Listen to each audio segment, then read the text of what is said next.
అడుగు అడుగున ధనదాహం, అధికారంపై అధిక మోహం, వ్యసనాలపై తగని వ్యామోహం. అడుగు అడుగున ధనదాహం, అధికారంపై అధిక మోహం, వ్యసనాలపై తగని వ్యామోహం. ఆధునిక సమాజమేవో ఆటవిక సమూహం, స్వార్థపరుల సందోహంలో ధర్మం ఉనికేవో సందేహం. మనసున్న మనిషికి ప్రతి నిమిషం ఎదురయ్యేను ఓ పద్మవ్యూహం, పద్మవ్యూహం, పద్మవ్యూహం. అడుగు అడుగున ధనదాహం, అధికారంపై అధిక మోహం, వ్యసనాలపై తగని వ్యామోహం.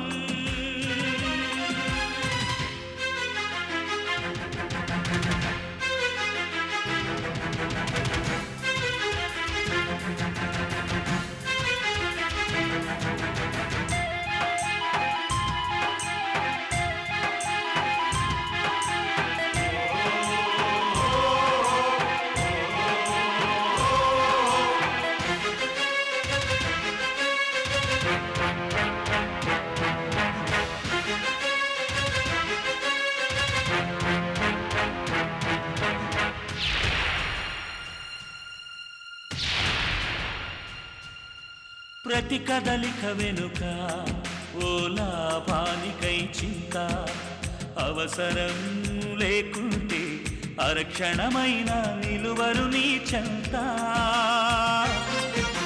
ప్రతి కదలిక వెనుక ఓ లాభానికై చింత, అవసరం లేకుంటే అరక్షణమైన నిలువరు నీ చెంత. ఇది కన్నీటినే వేలం వేసే కసాయి సంత, ఇది కన్నీటినే వేలం వేసే కసాయి సంత. విలువలకై వెతుకులాగా నేడొక పెద్ద వింత, విలువలకై వెతుకులాగా నేడొక పెద్ద వింత. అడుగు అడుగున ధనదాహం, అధికారంపై అధిక మోహం, వ్యసనాలపై తగని వ్యామోహం.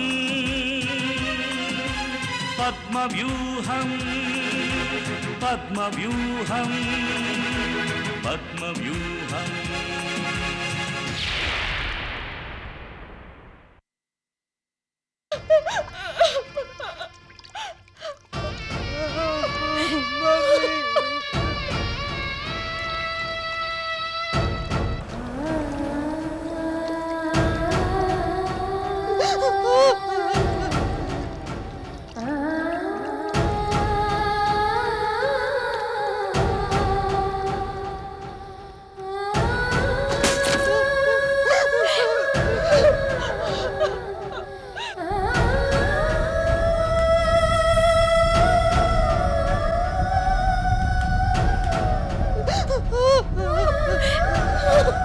నువ్వు నాకెడతావనుకున్న కురివి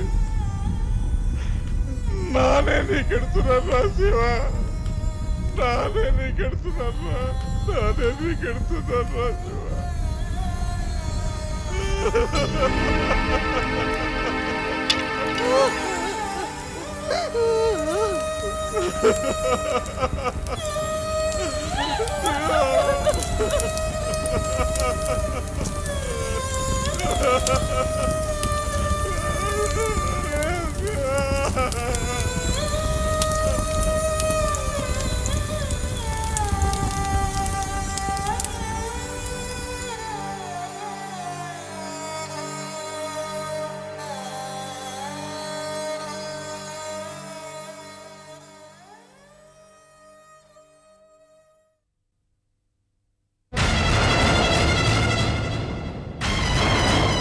రేఖ, రేఖ, రేఖ.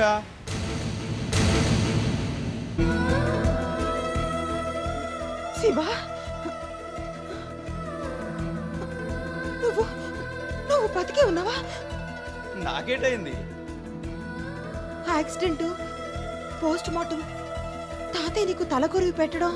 ఏహే, కలగన్నావా? నాకేట్ కానేది కానీ పద ఇంటికి వెళ్దాం. వచ్చేస్తాను. కింద మమ్మీ వాళ్ళతో ఒక్క మాట చెప్పి వెంటనే వచ్చేస్తాను. చెప్పి తొందరగా రా. ఇదిగో మమ్మీ, మమ్మీ.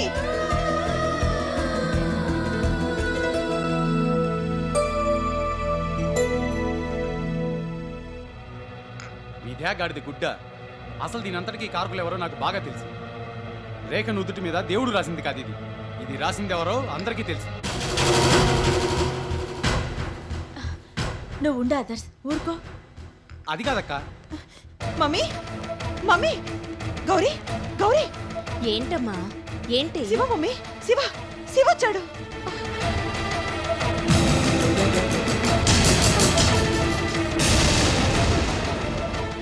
నిజం గౌరీ, నీ మీదొట్టు. శివ వచ్చాడు. పైన రూమ్ లో ఉన్నాడు. రేఖ, అవునరా అన్నయ్య, తనకి యాక్సిడెంట్ అవ్వడం, చనిపోవడం ఇదంతా నా కల అంటున్నాడు. నిజం వర్ధన్, తనతో పాటు రమ్మంటూ ఇంటికి వెళ్తాను రా అంటే మీ అందరితో చెప్పొస్తానని చెప్పొచ్చాను. శివ మీదనే ఉన్నాడు.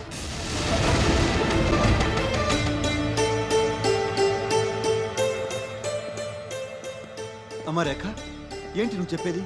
అవును డాడీ, కావాలంటే రండి, మీరే చూడండి. రా మమ్మీ, రా గౌరీ, రా వర్ధన్, రా అన్నయ్య, రా మమ్మీ.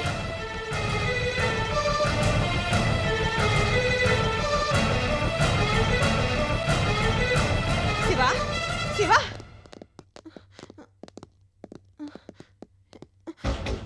ఇక్కడే మమ్మీ, శివ ఇక్కడే ఉండాలి.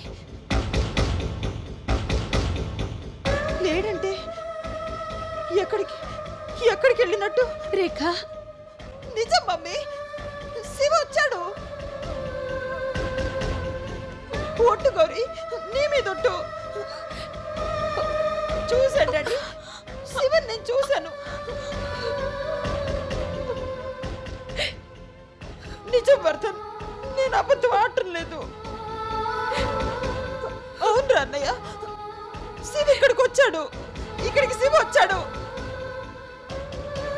మీరంతా నేను అబద్ధం ఆడుతున్నాను అనుకుంటున్నారు కదా అంకుల్?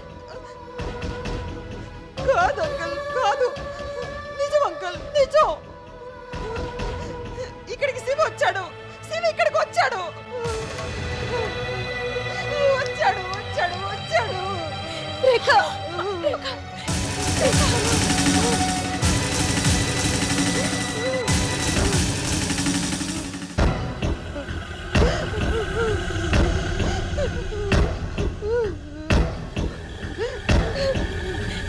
ఏమండి?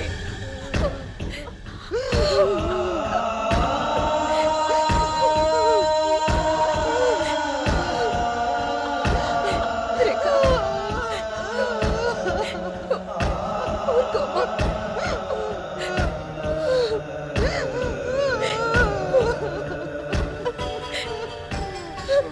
ఊరుకోమ్మా.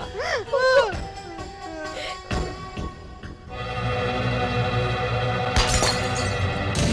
ఆదర్శ్, వద్దు, మీరు అస్సలు మాట్లాడద్దు. మీ వల్లే రేఖ అలా తయారైంది. లేకపోతే పాపం అది అలా తయారవుతుందా? నువ్వు ఊరుకోరా ఆదర్శ్, ఊరుకో. నా మాట విను, ఆవేశపడకు. మీకు తెలియదు అంకుల్, ఆవేశపడద్దని మీరు నాకు చెప్పడం కాదు, ఆలోచించమని ఆయనకి చెప్పండి.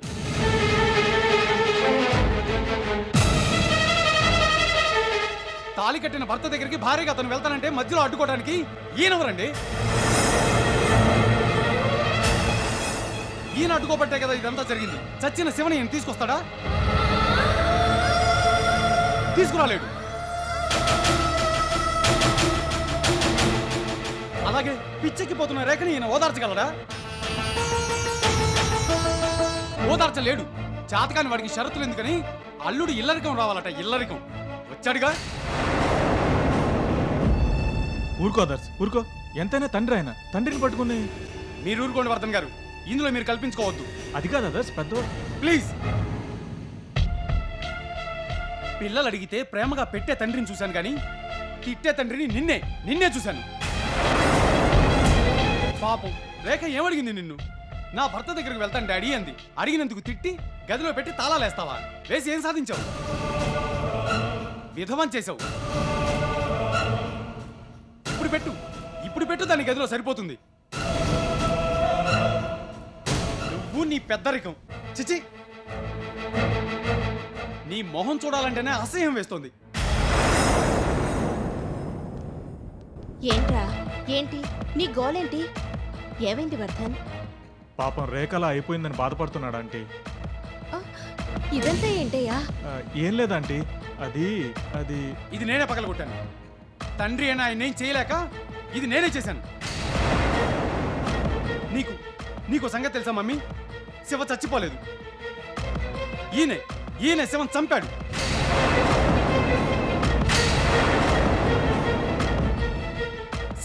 శివ యాక్సిడెంట్ లో పోలేదు. శివని ఈయన హత్య చేశాడు. ఏంటా మాటలు? ఎవరైనా వింటే నిజం అనుకుంటారు. నువ్వు నాతో రా. నువ్వు ఉండు మమ్మీ, నీకు అసలేం తెలీదు. ఆయన తప్పు ఆదర్శ్. పద, నువ్వు పద. అది కాదక్క. నా మాట విను, రా పద.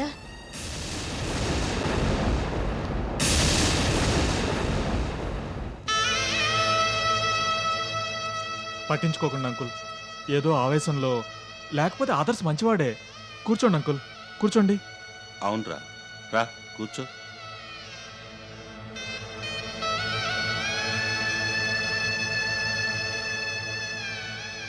వేడిగా ఒక కప్పు కాఫీ చెప్పనా అంకుల్? చెప్పు వర్ధన్, వెళ్ళు. ఓకే.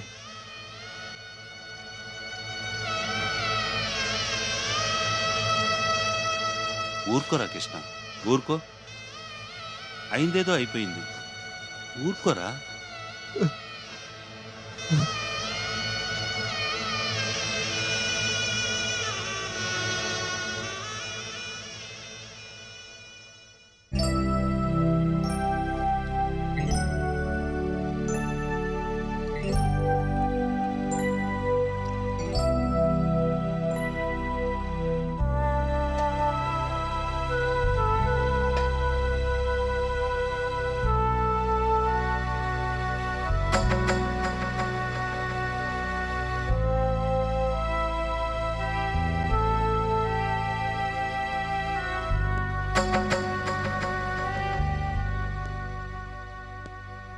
మీకిప్పుడు కాఫీ ఇవ్వనా?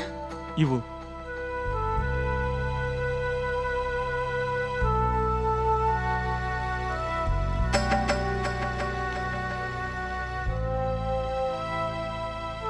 తీసుకోండి.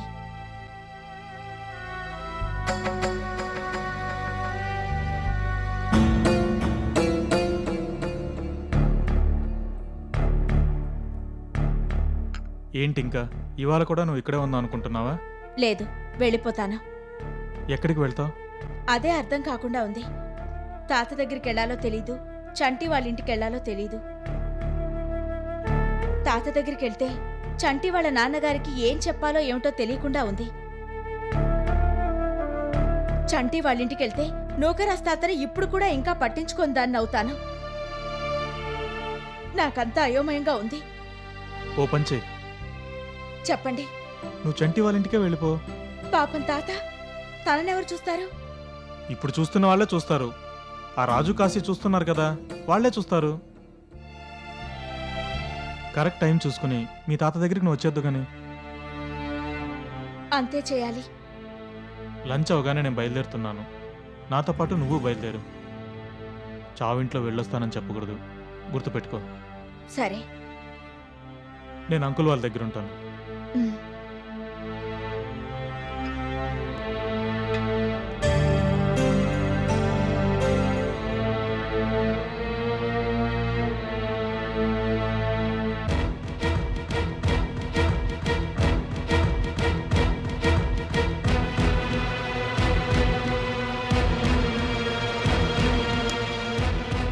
రేఖా,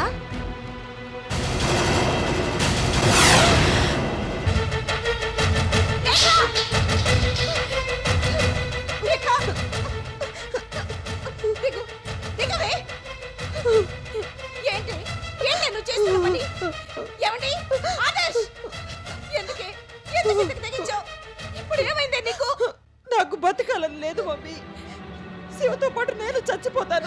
పిచ్చేమైనా పట్టిందా నీకు? ఏంటి శారదా ఎందుకు అంతలా అరిచావు? మీరే చూడండి.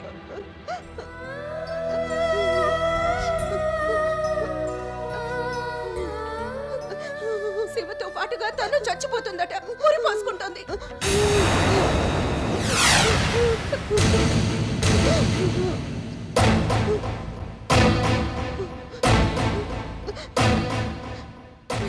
దీన్ని ఒంటరిగా ఉంచడం ప్రమాదం అండి, చాలా ప్రమాదం. అందుకని నేను దీంతో పాటు ఈ రూమ్ లోనే ఉంటాను. నీ ఇష్టం శారదా. రామ్మా.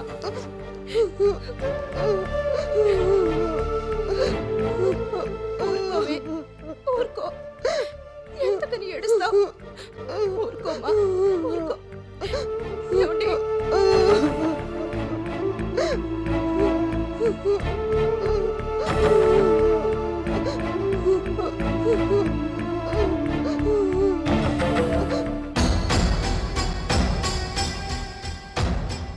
అది కాదురా, శివ అసలు ఎలా పోయాడు? యాక్సిడెంట్ అయింది మమ్మీ. యాక్సిడెంట్లో పోయాడు. అది సరే, ఇప్పుడు రేఖ పరిస్థితి ఏంటి? శివ చచ్చిపోయాడని తను చచ్చిపోతానంటోంది రేఖ. ఇందాకే ఉరి పోసుకోవడానికి ప్రయత్నించింది. అయ్యో, నిజం మమ్మీ, ఫ్యాన్కి ఉరేసుకుందామనుకుంది. సమయానికి శారద చూసింది కాబట్టి బతికిపోయింది. లేకపోతే ఓహ్, నాకైతే పిచ్చెక్కుతున్నట్టుగా ఉంది మమ్మీ. ఎక్కడికైనా పారిపోదాం అనిపిస్తోంది. నువ్వెక్కడికి పారిపోనక్కర్లేదు, అక్కడే ఉండు. నేను ఇండియాకి వస్తున్నాను. ఎప్పుడు మమ్మీ? ఎప్పుడు వస్తున్నావు? తొందరగా రా మమ్మీ, తొందరగా రా. వీలైనంత తొందరలోనే వస్తాను. నువ్వేం కంగారు పడకు. నేను వచ్చేంత వరకు అంతా రేఖను ఒక కంట కనిపెట్టుకుని ఉండండి. నేను వచ్చిన తర్వాత రేఖ సంగతి నేను చూసుకుంటాను. Okay mummy, okay. శారద ఉందా అక్కడ? లేదు మమ్మీ. మరెక్కడుంది? రేఖను చూసుకుంటానంటూ రేఖ రూమ్లో ఉంది. సర్లే, నేనుంటానైతే. ఓకే మమ్మీ, ఉంటాను.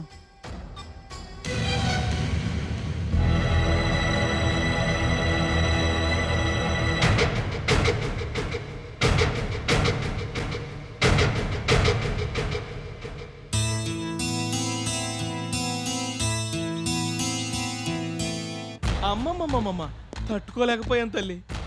మన శివ పోయాడని తెలిసిందో లేదో, ఆ క్షణం నుంచి ఈ క్షణం వరకు మెతుకు ముట్టుకుంటే మీ మీద ఒట్టు.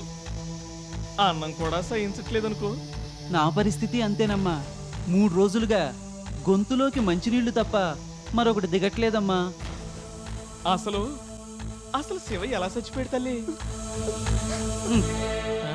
చచ్చిపోయాడు చాలు కదా, వివరాలు ఎందుకు? అమ్మాయిని బాధ పెట్టడానికి కాకపోతే. అది కాదు మూర్తి, కార్ యాక్సిడెంట్ లో శివ పోయాడు అంటున్నారా? మరి ఆ కారు ఎవరిది ఏంటి? ఈ వివరాలన్నీ పట్టించుకోకపోతే ఎలాగా?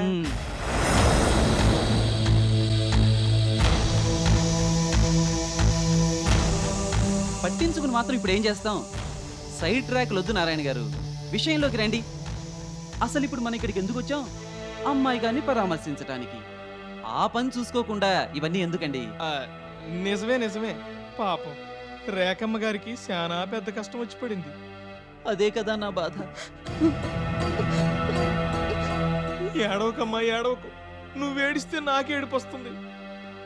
ఇంతప్పటి నుంచి రేఖమ్మ నాకు తెలుసయ్యా. తెలిసిన దగ్గర నుంచి ఆ అమ్మాయి గారు ఒకరిని ఏడిపించడమే గాని దాన్ని ఏడవటం నేను ఇంతవరకు చూడలేదు. పరామర్శకు వచ్చాం, పద్ధతిగా మాట్లాడండి. వద్దమ్మా వద్దు, నీకొచ్చిన కష్టం ఇంకెవ్వరికీ రాకూడదు.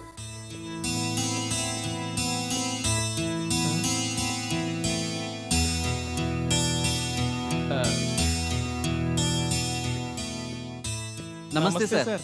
నమస్తే. ఎప్పుడొచ్చారు మీరు? ఇప్పుడేనండి. ఆ అమ్మాయి గారు శివపోయిన బాధలో ఉన్నారని చూడటానికి వచ్చామండి. అది సరే, అన్నదానానికి ఎంత ఇమ్మంటారు? నిన్నే చెప్పు. మినిమం 30,000 కావాలండి. సరిపోతుంది కదా, మళ్ళీ చాలేదని అది. అబ్బెబ్బెబ్బే, అలాంటిది ఏముండదండి, లెక్క లెక్కే. ఓకే, తీసుకోండి. పుచ్చుకో, ఏర్పాట్లన్నీ నీయే కదా, మళ్ళీ నా చేతికి ఎందుకు? తీసుకోండి.